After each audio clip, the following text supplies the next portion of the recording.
ఇప్పుడు ఆ కామాక్షి ఏమివ్వలేదు? ఏదైనా ఇస్తుంది ఆవిడ. ఆవిడ సహజంగా శక్తి స్వరూపం. కామాక్షి ఇంకొక రకంగా చూడండి. క అంటే బ్రహ్మశక్తి సరస్వతి, మ అంటే విష్ణుశక్తి లక్ష్మి.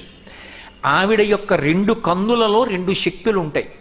కా మ అంటే సరస్వతి లక్ష్మి. అందుకే సచామర రమావాణి సవ్యదక్షిణ సేవిత అంటాడు వ్యాసుడు లలితా సహస్రంలో.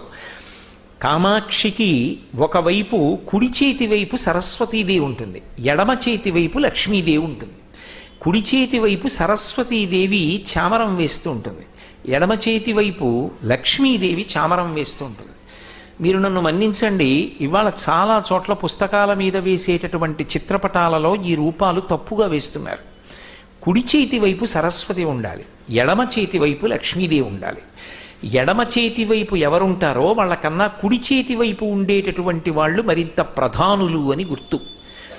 ఏది ప్రధానమో అది కుడి చేతి వైపు ఉంచుకుంటారు. అంత ప్రధానము కాకపోతే ఎడమవైపు ఉంచుతారు, పోలిక చెప్పవలసి వస్తే. అయితే ఇక్కడ మీరు ఒకటి జ్ఞాపకం పెట్టుకోవాలి, సరస్వతి కన్నా లక్ష్మి తక్కువని కాదు, అది లక్ష్మీదేవిని కించపరచడం కాదు, మన వైపు నుంచి అవగాహన చేసుకోవాలి. సరస్వతీ కటాక్షం లేని లక్ష్మీ కటాక్షం ఉందనుకోండి, భయహేతువు పతనహేతువు. ఇప్పుడు ఆ కామాక్షి